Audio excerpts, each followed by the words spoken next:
Assalamualaikum warahmatullahi wabarakatuh. Halo teman-teman, perkenalkan nama saya Fatrinada Safa Salsabila dan saya bersama dengan teman saya yang bernama Minda Yani. Di sini kami akan menjelaskan mengenai mikrobiologi udara. Kenapa sih udara? Udara ini merupakan sebagai salah satu komponen lingkungan yang merupakan kebutuhan paling utama untuk mempertahankan kehidupan. Udara ini bukan merupakan habitat asli dari mikroba, tetapi udara yang ada di sekeliling kita sampai beberapa kilometer di atas permukaan bumi itu mengandung berbagai macam-macam mikroorganisme dalam jumlah yang beragam. Peran udara dapat juga sebagai sarana infeksi nosokromial, di mana infeksi ini ada di rumah sakit. Setiap kegiatan manusia itu dapat menimbulkan bakteri di udara. Dari semua lingkungan, udara ini merupakan lingkungan yang paling sederhana. Komposisi normal udara itu terdiri dari gas nitrogen yang terdapat 78,1%, oksigennya 20,93%, dan karbon dioksidanya itu ada 0,03%. Sementara selebihnya itu ada yang berupa gas argon, neon, krypton, xenon, dan helium. Udara juga mengandung uap air, debu, bakteri, spora, dan sisa-sisa tumbuhan. Meskipun terdapat bakteri di udara, belum ditemukan bakteri yang berhabitat asli dari udara. Udara bukanlah lingkungan alami bagi bakteri, karena tidak mengandung cukup air dan nutrisi untuk mikroba dapat bertahan hidup. Mikrobiologi udara adalah ilmu yang mempelajari kehidupan dan peranan mikroba di udara, baik yang ada di bidang-bidang kedokteran, kesehatan, ruang angkasa, dan lain-lain. Mikroba di udara ini dia bersifat sementara dan beragam. Udara bukanlah suatu medium tempat mikroorganisme tumbuh, tetapi merupakan pembawa bahan partikulat debu dan tetesan cairan, yang kesemuanya ini mungkin dimuati oleh mikroba di dalamnya. Selanjutnya saya akan bahas mengenai faktor-faktor yang mempengaruhi kandungan mikroba. Kandungan mikroba dapat dipengaruhi oleh berbagai faktor, seperti suhu, kelembapan, pH, dan ketersediaan nutrien. Aktivitas manusia seperti pengolahan limbah, pertanian, dan penggunaan antibiotik juga dapat mempengaruhi kandungan mikroba yang ada di dalam lingkungan. Baik, selanjutnya ada contoh kandungan mikroba yang ada di udara. Yang pertama itu ada bakteri, kedua virus, dan yang ketiga jamur. Saya akan bahas yang pertama dulu, yaitu bakteri. Di udara ini banyak sekali mengandung bakteri, baik yang bermanfaat maupun dia dapat berpotensi sebagai patogen. Bakteri juga dapat berkembang biak di berbagai lingkungan, termasuk udara terbuka, tanah, dan permukaan benda-benda yang ada di sekitar udara. Lalu ada yang kedua, virus.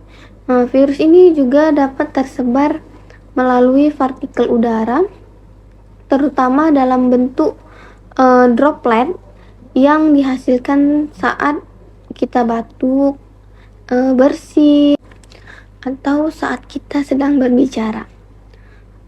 Beberapa virus dapat bertahan di udara dalam waktu tertentu, tergantung pada faktor-faktor yang mempengaruhinya, seperti ukuran partikelnya, dan kondisi lingkungan sekitar.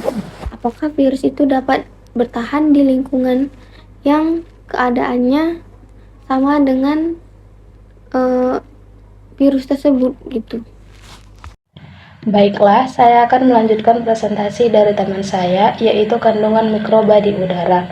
Kandungan mikroba di udara yang kedua adalah jamur.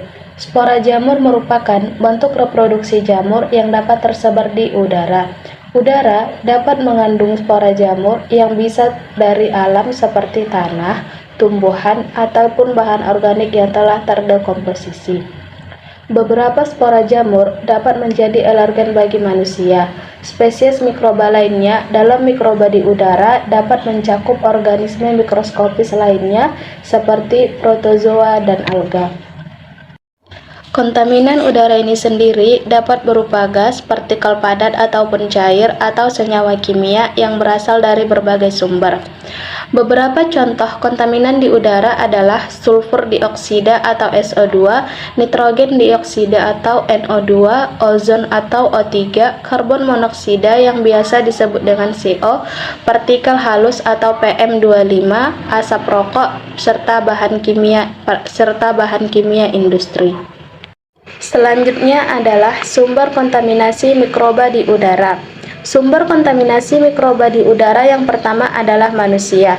Contohnya seperti batuk, bersin, dan bernapas. Seperti yang kita ketahui sendiri, penyakit batuk dan bersin dapat menimbulkan penyakit menular ke sesama yang berada di dekat kita.